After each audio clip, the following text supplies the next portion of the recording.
చికెన్ని ఇలా చేస్తే ఇంట్లో వాళ్ళు బయట నుంచి తెప్పించావా అంటారు. చికెన్ని ముందుగా ఫ్రై చేసి ఇలా కర్రీ చేస్తే అస్సలు టేస్ట్ నెక్స్ట్ లెవెల్ వెళ్తుంది.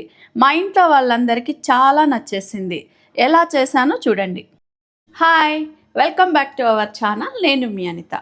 ఈరోజు క్రీమీగా సూపర్ టేస్టీగా ఉండే చికెన్ తిక్కా మసాలా కర్రీ చేద్దాం. అందుకు కావాల్సిన పదార్థాలు: ఉప్పు, పసుపు, కారం, ధనియాల పొడి, జీలకర్ర పొడి, గరం మసాలా, ఇలాచీ పొడి, Kashmir red chilli powder, kasuri methi, అల్లం వెల్లుల్లి పేస్ట్, ఆయిల్, నిమ్మరసం, పెరుగు, పచ్చిమిర్చిని ఇలా సన్నగా కట్ చేసుకోవాలి, కొత్తిమీర, ఒక 3 ఆనియన్స్ ని సన్నగా చాప్ చేసుకోవాలి, ఒక 3 టమాటాస్ ఇలా సన్నగా కట్ చేసుకొని ప్యూరీ చేసుకోవాలి, 1 కేజీ బోన్లెస్ చికెన్ ని ఇలా శుభ్రంగా కడిగి పెట్టుకోవాలి.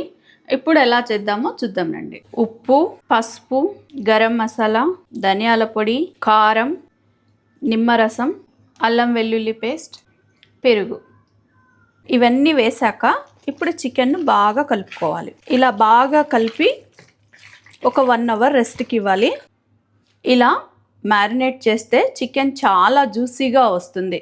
ఇప్పుడు మూత పెట్టి ఒక 1 అవర్ రెస్ట్కి ఇస్తాం. ఇప్పుడు స్టవ్ వెలిగించి ఒక ప్యాన్ పెట్టుకొని కొంచెం ఆయిల్ వేసుకోవాలి.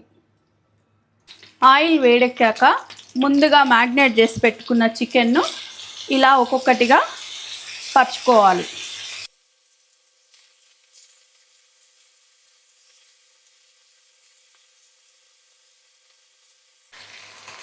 ఒకవైపు వేగాక ఇలా తిప్పుకొని రెండో వైపు కూడా వేయించుకోవాలి. ఇలా వేపుకున్న చికెన్ను ఇలా పక్కకు తీసి పెట్టుకొని మిగిలిన చికెన్ కూడా వేపుకోవాలి. ఈ స్టెప్ వల్ల చికెన్ కర్రీ చాలా టేస్టీగా వస్తుంది.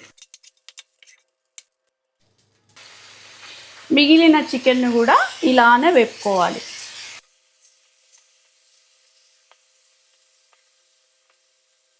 ఇలా చికెన్ మొత్తం ఫ్రై చేసుకోవడం అయిపోయింది. ఇక నెక్స్ట్ ప్రాసెస్లోకి వెళ్దాం. మీ ఇంట్లో ఎవరైనా బోన్లెస్ చికెన్ తినని వాళ్ళు ఉంటే ఇలా ఒకసారి చేయండి. వద్దనకుండా ప్లేట్ మొత్తం ఖాళీ చేస్తారు. ఇలా ఒక మందపాటి గిన్నె తీసుకొని తగినంత ఆయిల్ పోసుకోవాలి. ఆయిల్ వేడెక్కాక హోల్ స్పైసెస్ వేసుకొని వేపుకోవాలి. ఇప్పుడు సన్నగా చాప్ చేసుకున్న ఆనియన్స్ వేసి దోరగా వేపుకోవాలి. ఆనియన్స్ ఇలా గోల్డెన్ బ్రౌన్ కలర్ వచ్చాక అల్లం వెల్లుల్లి పేస్ట్ వేసి వేపాలి. ఇలా అల్లం వెల్లుల్లి పేస్ట్ వేగాక మనం మిక్సీ పట్టుకున్న టమాటా ప్యూరీ కూడా వేసి పచ్చివాసన పోయేదాకా వేపాలి.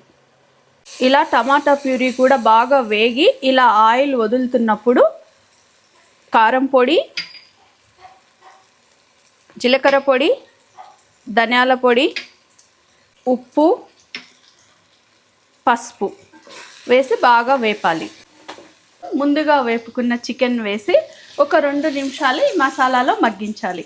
మీరు ఎప్పుడైనా చికెన్ ఇలా వేపి ట్రై చేస్తారా? మీరు ఎలా చేస్తారో నాకు ఒకసారి కామెంట్ సెక్షన్లో చెప్పండి. ఇలా వేగాక చికెన్ మునిగే అంత వాటర్ వేసుకొని బాగా కలుపుకొని మూత పెట్టి ఒక 5 నిమిషాలు ఉడికించుకోవాలి. ఇప్పుడు 5 మినిట్స్ అయిపోయింది. కర్రీ ఎలా ఉందో చూద్దాం. ఇప్పుడు పచ్చిమిర్చి, ఇలాచీ పౌడర్, గరం మసాలా, ఇలా కస్తూరి మేతిని క్రష్ చేసి వేసుకోవాలి. ఒకసారి కలుపుకొని 2 మినిట్స్ ఉడికించాలి. ఇప్పుడు అసలైన మ్యాజిక్, 250 ml ఫ్రెష్ క్రీమ్ తీసుకొని కర్రీలో వేసి కలపాలి. ఇలా ఫ్రెష్ క్రీమ్ వేసి చేయడం వల్ల కర్రీ చాలా క్రీమీగా టేస్టీగా వస్తుంది. చూసారా, క్రీమ్ వేయంగానే కలర్ స్ట్రక్చర్ మొత్తం మారిపోయింది. మూత పెట్టి ఒక 2 మినిట్స్ ఉడికిస్తే మన చికెన్ తిక్కా మసాలా కర్రీ రెడీ. చివరగా కొత్తిమీర చల్లి సర్వింగ్ బౌల్లోకి తీసుకుందాం. ఈ క్రీమీ గ్రేవీ చూడండి, చికెన్ కూడా చాలా జ్యూసీగా వచ్చింది. ఈ curry chapati, non, bagara rice ఇందులో తిన్న సూపర్ కాంబినేషన్. చివరగా కొత్తిమీరతో గార్నిష్ చేసుకుంటే మన చికెన్ తిక్కా మసాలా కర్రీ రెడీ. ఇప్పుడు టేస్ట్ చేద్దాం.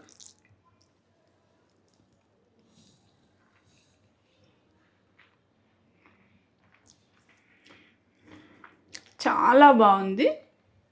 చికెన్ కూడా చాలా జ్యూసీగా వచ్చింది. మా ఇంట్లో అందరికీ నచ్చింది. మీరు కూడా ఒకసారి ట్రై చేసి మీకు ఎలా వచ్చిందో కామెంట్ చేయండి. ఇలాంటి టేస్టీ అండ్ ఈజీ రెసిపీస్ కోసం మా ఛానల్ని వెంటనే సబ్స్క్రైబ్ చేయండి. పక్కనే ఉన్న బెల్ ఐకాన్ నొక్కినట్లయితే నేను వీడియో పెట్టిన వెంటనే మీకు నోటిఫికేషన్ వస్తుంది. Thanks for watching.